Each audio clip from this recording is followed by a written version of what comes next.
आज के इस खास विश्लेषण में हम इतिहास के पन्नों से एक ऐसी सच्ची घटना निकाल कर लाए हैं जो किसी भी हॉलीवुड थ्रिलर से कम नहीं है।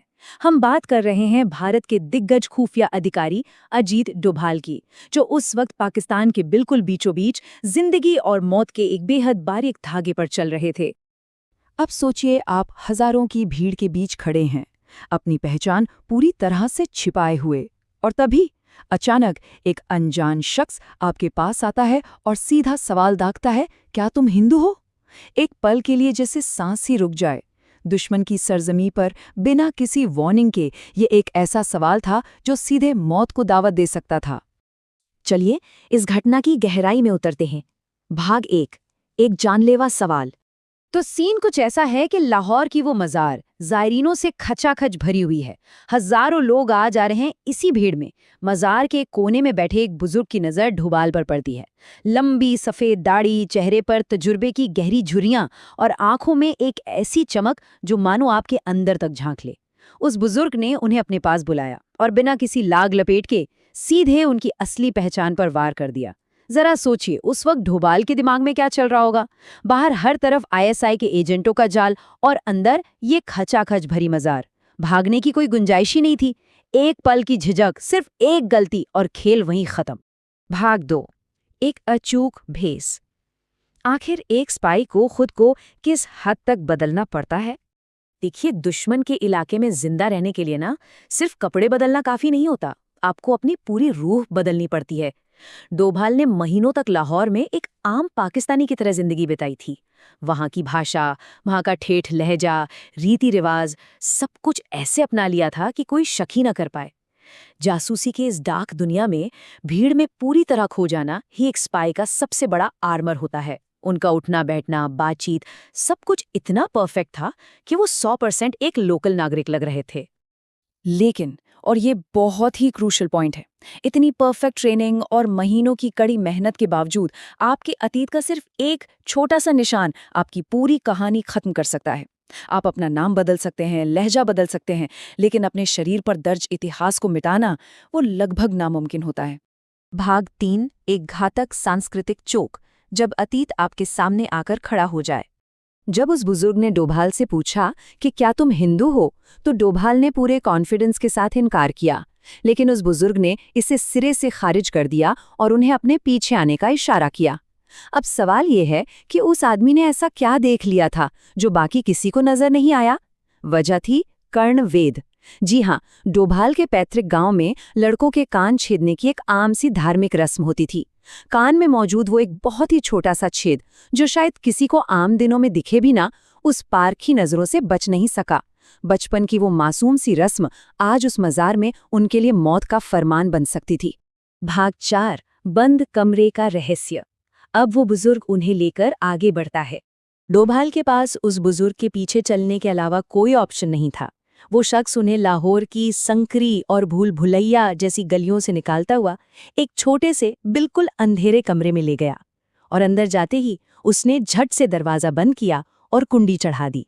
अब इमेजिन कीजिए उस कमरे का माहौल, एकदम सन्नाटा। उस सन्नाटे में डोभाल को सिर्फ अपनी तेज धड़कनें सुनाई दे रही होंगी। बुजुर्ग ने उनकी आंखों में आंखें डालीं, कानों की तरफ इशारा किया और फिर से वही बात दोहराई, देखो तुम हिंदू हो। उस बंद कमरे में, पाकिस्तान के बिल्कुल दिल में, डोभाल को लगा कि बस अब सब खत्म।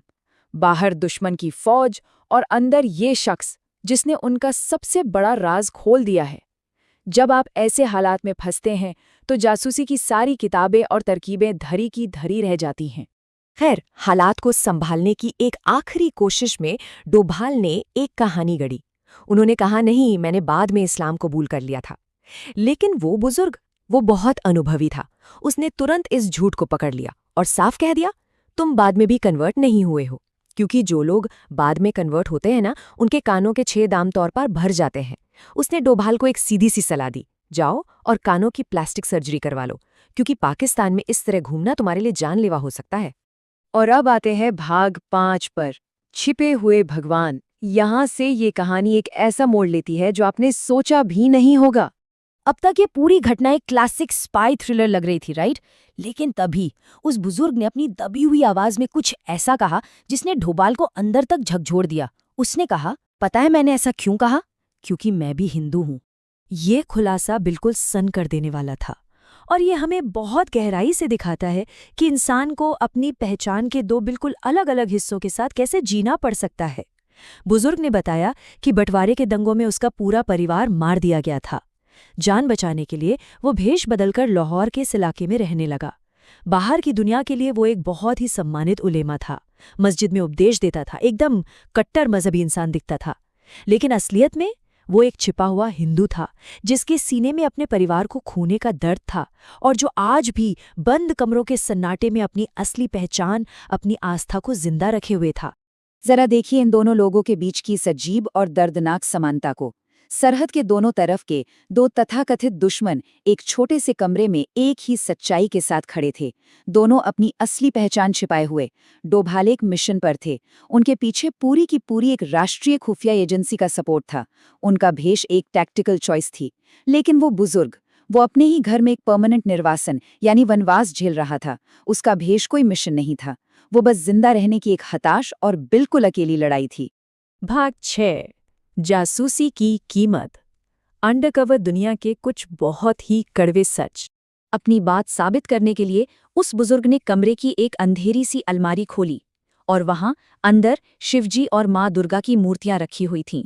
उसने कहा कि भारत से आने वाले लोगों को देखकर उसे एक अजीब सी खुशी मिलती है, इसीलिए उसने ढोभार को आगाह किया था। अब जाहिर है ढोभाल के मन में उस वक्त ये गहरी इच्छा जागी कि इस अकेले शख्स के लिए कुछ किया जाए, इसे भारत वापस ले जाया जाए। लेकिन जासूसी की दुनिया के नियम बहुत बेरहम होते हैं। वहाँ इमोशंस के लिए कोई जगह नहीं होती। आपका मिशन हमेशा हमेशा सबसे ऊपर होता है। कोई भी एजेंट अपनी पहचान खतरे में डालकर किसी को रेस्क्यू नहीं कर सकता। और भारी मन से ढोभाल को उस बुजुर्ग को उसी हाल में वहीं छोड़कर वापस लौटना पड़ा। एक ऐसी टीस जो शायद जिंदगी भर उनके साथ रही। तो देखा आपने, ये कहानी सिर्फ एक जासूस के खतरे या उसके बचने की नहीं है। ये उन गुमनाम चेहरों की कहानी है जो इतिहास के पन्नों में कहीं हमेशा के लिए दब जाते हैं, जिनकी कुर्बानियों का, जिनके दर्द का कोई रिकॉर्ड नहीं होता। आज भी जब लाहौर की उस मज़ार पर हजारों लोग जाते होंगे, तो शायद आज भी वहाँ कोई अपनी पहचान छिपाकर बस एक और दिन जिंदा रहने की जद्दोजहद कर रहा होगा। ये पूरा वाकया हमें सोचने पर मजबूर करता है कि सरहदों और सियासत के इस भारी शोर के पीछे ऐसी कितनी खामोश और अनकही कहानियां होंगी जो आज भी किसी बंद कमरे में अपनी असलियत छिपाए हुए हैं। आप लोग इस बारे में क्या सोचते हैं? विचार जरूर कीजिएगा।